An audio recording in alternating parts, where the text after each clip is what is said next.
Bom, pessoal, então até a aula anterior, a aula 2 nossa de medição e análise, nós havíamos visto os resultados esperados um e 2 do processo de medição e análise. Esses dois resultados esperados ainda estavam relacionados ao processo, estavam relacionados ao objetivo de elaborar um plano de medição. Esse resultado esperado 3, que diz que os procedimentos para coleta e armazenamento de medidas são especificados, ele ainda faz parte do conjunto de resultados esperados que visa a elaborar um plano de medição e análise para a organização. Tá? Então, esse resultado esperado diz que os procedimentos de coleta e o armazenamento de medidas são especificados. Então, para cada medida selecionada no resultado esperado anterior, que visava definir as medidas, ele deve ter a descrição de frequência, responsável, ferramenta utilizada para coleta, as instruções para coleta, o local de armazenamento. Então é bem simples o resultado esperado anterior. Já o resultado esperado 4, ele diz que os procedimentos para análise das medidas são especificados. Então aqui a gente ainda está planejando como vai ser o meu plano de medição. Então o plano de medição ele vai desde a definição dos objetivos do plano de medição até a definição das medidas, a definição dos procedimentos de coleta e armazenamento, a definição dos procedimentos para análise das medidas que foram coletadas. Tá? Então, a definição de metas, ou seja, de objetivos nos quais as medidas vão variar, eles podem ajudar a análise das medidas, ainda que não haja um repositório, ainda que não haja uma base de dados histórica para que eu possa fazer isso de maneira um pouco mais confiável. Né? Então, no primeiro momento, nós recomendamos que se estabeleça uma faixa de valores para os indicadores. Por exemplo, a precisão da estimativa de tamanho ela pode variar de menos 15% a mais 15% do valor planejado. Então, quer dizer, o que eu estou definindo aqui é um limite inferior e superior. Eu gostaria que as minhas medidas ficassem variando dentro desse limite verde aqui, tá? Que eu estou dizendo que é mais ou menos 15%. Limites superiores a isso, eu posso indicar a execução de ações preventivas ou ações corretivas, como é o caso dessa figura aqui. Tá? Então, nesse caso, os procedimentos para análise, eles vão descrever quais ações tomar quando as medidas se desviarem do planejado. Por exemplo, enquanto os valores estiverem variando entre mais ou menos 15%, ok, está tudo normal. Tá? Se esses valores variarem de 16% a 20%, então eu vou ter que ter algum tipo de ação preventiva.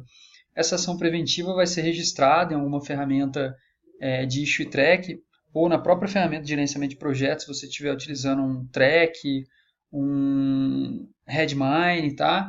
Mas eu vou registrar numa ferramenta, vou atribuir um responsável pela ação preventiva e vou monitorar a eficácia dela, tá? E se os valores variarem mais ainda, ou seja, acima de 21%, de mais ou menos 21%, então eu vou precisar de uma ação corretiva para tentar trazer esse valor para onde foi planejado. Né? Obviamente, se eu tenho uma estimativa de tamanho e a minha estimativa foi...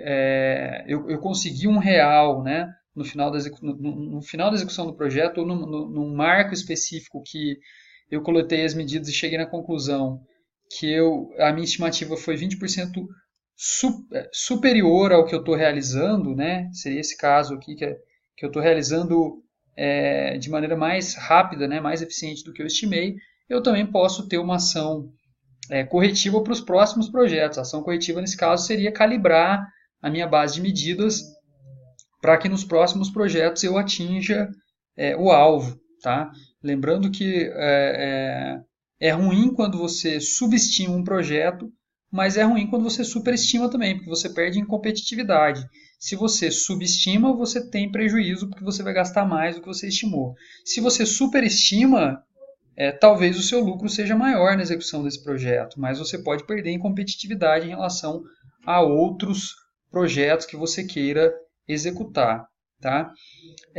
Mais uma questão importante a respeito desse processo: com o tempo, essas metas que a gente definiu na figura anterior, elas devem ser revistas e calibradas para refletir a realidade dos processos. Por exemplo, aquelas 3 linhas verde, laranja e vermelha que eu coloquei aqui, elas podem ser redefinidas aqui em cima, tá?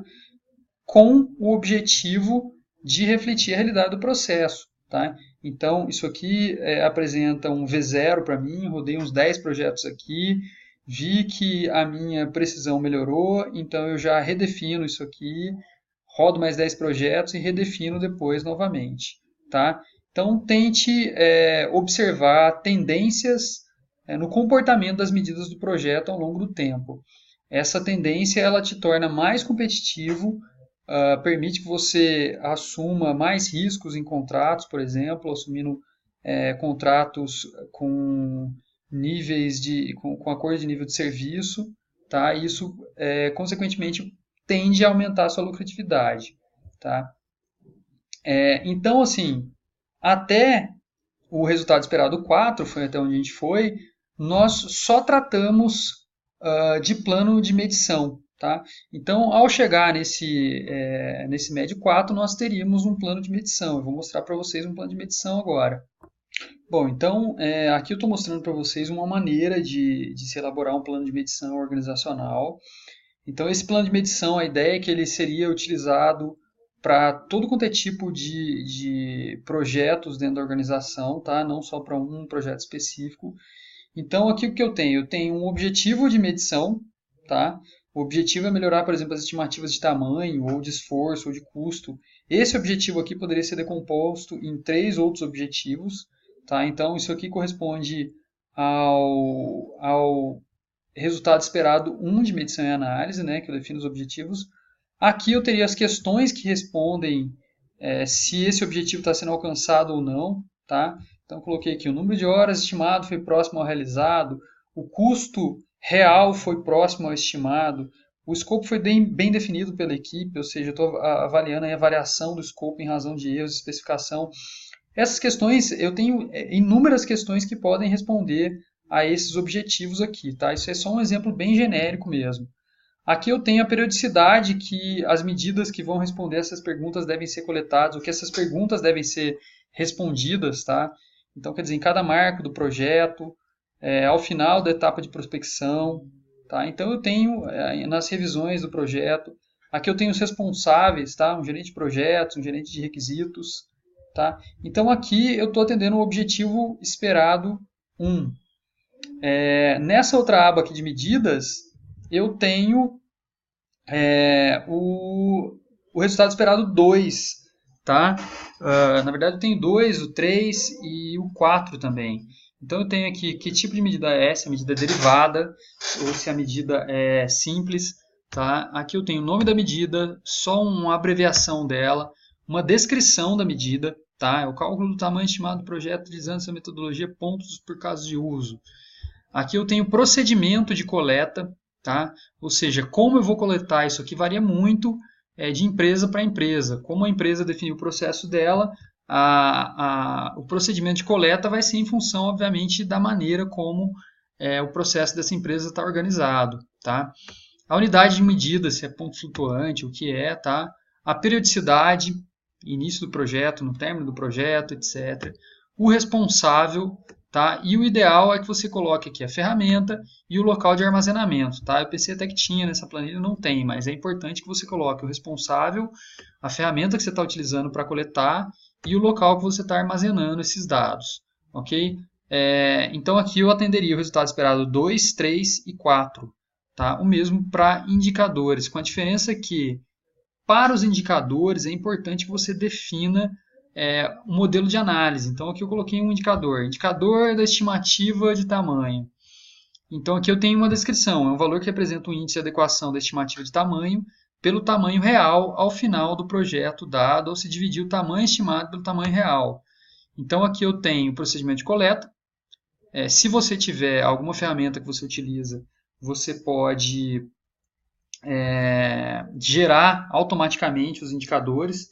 Lembrando que algumas ferramentas como o MS Project, por exemplo, ela já gera alguns indicadores de desempenho de custo e prazo. Tá? E eu tenho aqui também o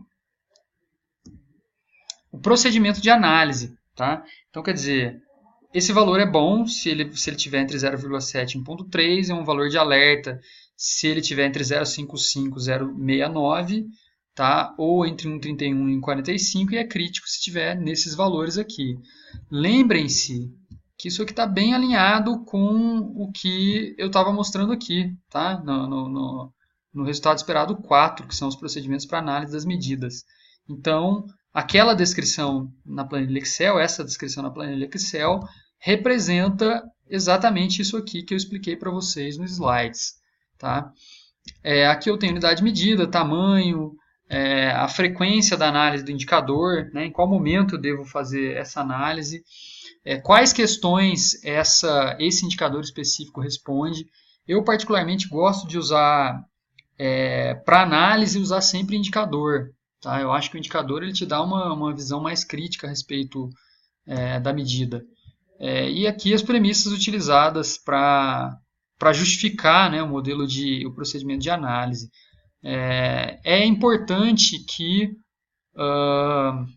esse plano de medição seja revisto, principalmente no início do plano, quando você está começando a fazer medição e análise.